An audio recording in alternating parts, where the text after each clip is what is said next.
Olá, pessoal, boa tarde, sejam todos bem-vindos. Eu sou a Carla e hoje vamos conversar um pouco sobre um tema extremamente relevante na sociedade atual, a LGPD, Lei Geral de Proteção de Dados. Com o avanço da tecnologia e da comunicação digital, a proteção de dados pessoais passou a ser uma necessidade essencial, tanto para os cidadãos quanto para as empresas e instituições. Ao longo deste podcast, vamos discutir a importância da LGPD, seus impactos jurídicos e sociais, além dos desafios enfrentados para sua efetiva aplicação. Para a nossa conversa de hoje, contamos com a participação da doutora Bruna Azevedo, tudo bem? Advogada. Pedro, estudante de Direito, meu colega, e Laura também, minha colega, estudante de Direito. A Lei Geral de Proteção de Dados, instituída pela Lei nº 13.709 de 2018, surgiu com o objetivo de regulamentar o tratamento de dados pessoais no Brasil.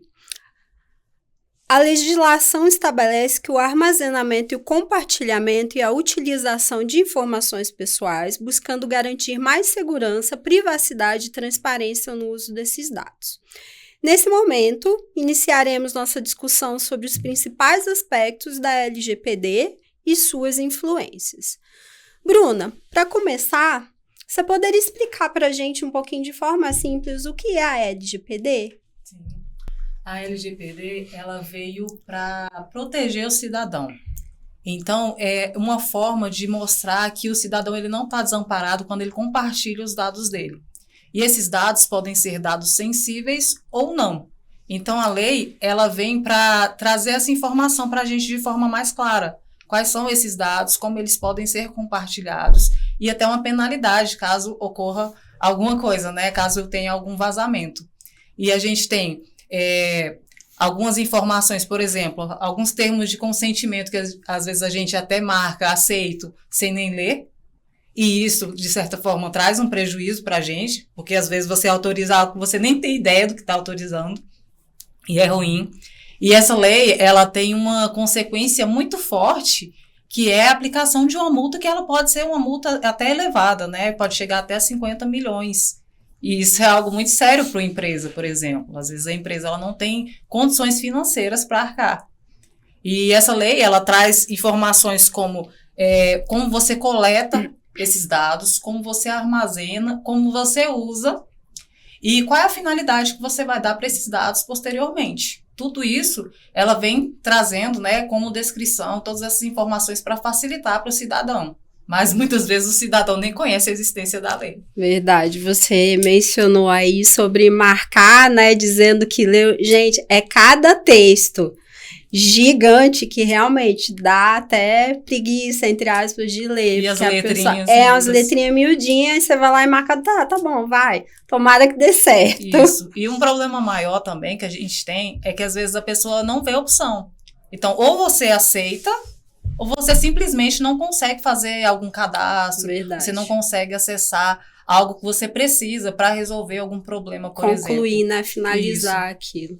Verdade. Agora a gente vai passar a palavra pro Pedro, né, Pedro? Eu me chamo Pedro e eu separei uma pergunta para a senhora, que é, olhando para o futuro, como você vê a evolução da proteção de dados no Brasil e quais tendências devem ganhar destaque nos próximos anos? Para o futuro, eu acredito que tem muito desafio com relação a essa lei de proteção de dados, né? Principalmente pela falta de conhecimento da população. Às vezes as pessoas até confundem as siglas. Então, confunde muito LGPD com LGBT, LGBT, até confundo de tanto, né? E as pessoas, elas não têm real conhecimento. As empresas, muitas vezes, empresas menores também, não têm a menor ideia de como fazer esse tratamento de dados, nem sabe o que é tratamento de dados, e isso é algo preocupante. Tá? E como desafio para o futuro, principalmente agora que a gente está em era digital, né, mais intensa aí, a gente tem a questão da inteligência artificial. Acredito que isso vai ser algo bem desafiador. E por quê? Às vezes você acessa a inteligência artificial, você pede alguma informação e ela acaba trazendo, e ela acaba também coletando dados seus.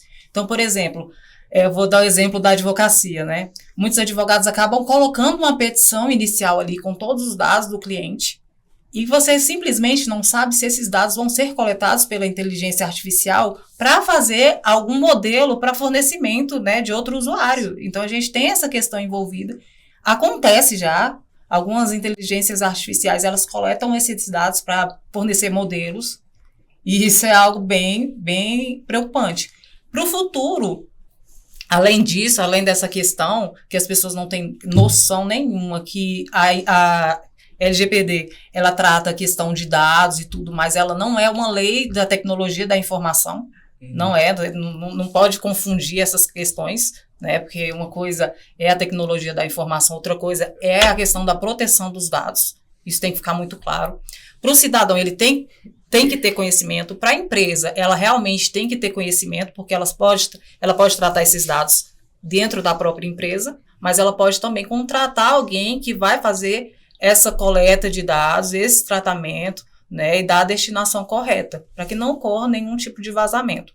E, além disso, a gente tem a questão da penalização, da fiscalização, que é o dever do Estado. E isso, hoje, ainda está em pequenos passos até a gente chegar num momento ideal, numa parte que você sinta, assim, realmente a lei está funcionando como deveria. Então, a gente tem que chegar nesse ponto de ter a fiscalização suficiente para que as empresas e até o cidadão ele se preocupe mais, né, com os seus dados. Obrigado. Acho que agora a gente vai passar a palavra para a Laura. Doutora, eu trouxe uma pergunta. Quais são os principais direitos que a LGPD garante aos cidadãos em relação aos seus dados pessoais e como eles podem exercê-los na prática? Então, essa lei, ela traz alguns benefícios, eu chamo de benefícios, né? A lei não trata como um benefício, mas eu chamo como benefício. Por quê? Porque o cidadão, ele pode revogar um termo de consentimento, que muitas vezes ele não tem o menor conhecimento do que ele assinou ali, ao clicar o OK, simplesmente ele acredita que está tudo ok e depois que ele percebe que coletou muitos dados ali, que a outra empresa coletou muitos dados, ele acaba podendo, né, revogar essas informações coletadas. Ele pode também tomar conhecimento de como a empresa está tratando esses dados, para qual finalidade, se ela realmente coletou os dados que precisaria ou se ela coletou dados a mais. Isso tudo é uma vantagem para o cidadão, porque ele acaba podendo, de certa forma, exercer os direitos que antes ele simplesmente não conseguia. Ele fornecia os dados e ok, a empresa usava como bem entendia, né? E depois que percebia o prejuízo. E existe a venda de dados. A gente sabe que muitas empresas elas trabalham com a compra de dados e isso traz muitos benefícios para elas. E agora a gente tem um controle maior para proteger, né, o cidadão com relação a isso. Muito obrigada. Disponha. Pedro, quer fazer mais alguma pergunta? Eu tinha outra pergunta, só que era sobre os termos de uso, né? Muitas pessoas aceitam os termos de uso, como você falou, sem ao menos ler. Com relação à privacidade, e também quais são os riscos desse comportamento? Da gente aceitar, só aceitar, será que tem algum outro risco? Só aceitar, muitas vezes você está fornecendo dados ali, possibilitando para que a empresa use os dados, né, de forma indevida. Inclusive, como eu mencionei, para a venda desses dados.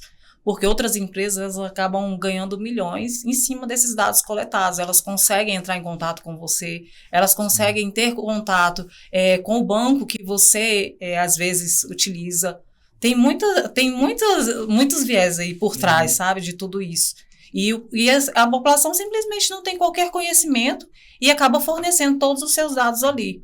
E quando ela percebe que houve realmente um vazamento, que ela vai se preocupar em correr atrás, em resolver. Mas aí pode ser tarde demais, entende? Entendi. Obrigado. Nada. Laura, mais Em relação à venda de dados, nós realizamos uma pesquisa através do Google Forms e a maioria das pessoas que não conhecem são homens, né, na faixa etária de 50 anos. A senhora acha que campanhas mais voltadas para esse público ajudaria eles a entender, porque nós não vemos muitas campanhas explicativas de um jeito mais social, porque nós não vemos, como que eu posso dizer, para atingir ao público-alvo, né? Pessoas mais carentes, que não têm um discernimento maior, digamos assim. Eu acredito que a gente tem que preparar a população para diversas coisas, inclusive para essas leis que vão surgindo para proteger os direitos. Senão elas acabam não sendo efetivas. Existe a lei, mas a gente não consegue ter efetividade. Então, trazer conhecimento é a melhor forma. Mas como vai trazer esse conhecimento? Porque muitas vezes a pessoa ela tem uma certa idade e ela não tem nem acesso à rede social, porque às vezes a gente acredita que todo mundo tem acesso, né? E não tem. Então, a gente tem que pensar em políticas que possam chegar nessas pessoas. E esse é o maior desafio também, sabe? Pensar em políticas que possam atender não só os jovens, mas os jovens têm mais acesso. Mas as pessoas mais idosas também, porque elas acabam tendo maior prejuízo com relação a isso, de verdade. Por quê?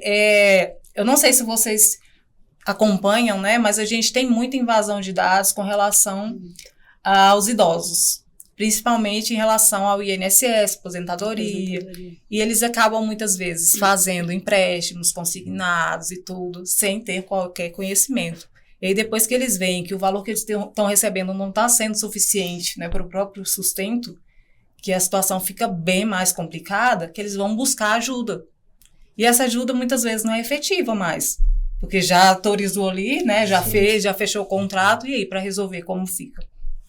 Então, eu acho que é uma obrigação nossa, da gente, né, que é mais jovem, mas não tão jovem assim, mas a gente que é mais jovem, de levar a informação para esses idosos, tá? Porque eles precisam entender o que eles estão fornecendo. Se eles não entenderem o que estão fornecendo, eles não conseguem efetivar os direitos deles. Por quê? A LGPD, ela traz as questões envolvendo os direitos fundamentais. Não é uma lei qualquer, é a privacidade, é o direito até de imagem, tudo isso é envolvido, sabe? A coleta da facial ali. E a gente tem muitas questões por trás, não é só o nome, CPF, endereço, telefone e e-mail, não é só isso. Tem questões raciais, questões religiosas, tem muitas coisas por trás que as pessoas acabam informando ali e não tendo aquele cuidado devido. E muitas empresas, elas coletam dados que não têm necessidade. Por exemplo, às vezes a pessoa só precisa do nome completo e telefone, mas ela coloca lá um formulário pedindo CPF, RG, e-mail, nome da mãe, nome do pai, que dá acesso a várias outros, como é que eu posso dizer? Outros ambientes. Propício para golpe. Sim, propício para golpe, exatamente. E é esse cuidado que a gente tem que ter. Mas você, às vezes, não vê opção, como eu falei. Às vezes, você só vai lá e aceita, porque realmente o site não permite outra opção, ou aceita ou cancela, e aí ele fica refém. A população realmente fica refém. Então, por isso que tem que ter a fiscalização de modo correto para atender, né, a finalidade da lei. Agora, a pergunta de 1 milhão, né? Você acha que, assim, porque quando uma lei é criada, ela é criada na intenção de beneficiar, né? Pelo menos uma parcela da sociedade. Você acha que essa lei está sendo, assim, eficaz? É meio polêmica essa pergunta. Mas, atualmente, por falta desse conhecimento, não só da população, como das empresas, e por falta da fiscalização, que ela está... Nós estamos tendo a fiscalização, mas ela ainda é muito reduzida, né? Então, a partir do momento que as empresas elas tiverem conhecimento, que elas aplicarem, porque não é só ter o conhecimento, a gente tem que aplicar o conhecimento que a gente tem. E realmente houver essa fiscalização, que vai ter essa eficácia que a gente espera. Mas hoje eu não vejo que ela está sendo eficaz como deveria. Muita gente vai falar, não, você está falando um absurdo, mas é a realidade que a gente tem. Eu vejo que ela não está sendo eficaz como deveria. E ela já tem um tempinho aí que está em vigor, né? E a gente não tem. Mas eu espero que chegue no momento certo. Que melhore, né? Esperamos todos. Bom, eu queria agradecer, Bruna, a sua presença, sua disposição em estar aqui ajudando a gente sobre um tema, né, como você mesmo falou, polêmico, né, em alguns momentos, né, porque a LGPD, ela envolve tecnologia, envolve, né, essa questão jurídica, né, a questão da privacidade e tudo mais. E, infelizmente, né, a gente não tá vendo ela sendo usada, né, para alguns ambientes de forma correta, né, muitas pessoas sofrendo golpes com isso aí, o que isso é muito ruim, né, muito chato, porque, como eu disse, né, sempre que uma lei é criada, o objetivo dela é beneficiar, né, a maior parte da população. Então, esperamos todos, né, que ao longo do tempo, com ela vigente, a gente consiga acreditar que realmente vai dar certo, né, ter essa esperança aí, porque o objetivo é bom, a ideia é boa, né, e a gente espera que realmente estejamos mais seguros no futuro próximo. É isso. Com certeza. Obrigada. Eu que agradeço a oportunidade de estar aqui. Para mim é uma honra poder participar com vocês. E pode contar comigo para os próximos, se a gente tiver, né? Vai ser muito, muito legal. Teremos. Estamos no início do caminho ainda. Obrigada, Bruna, mais uma vez. Boa tarde a todos.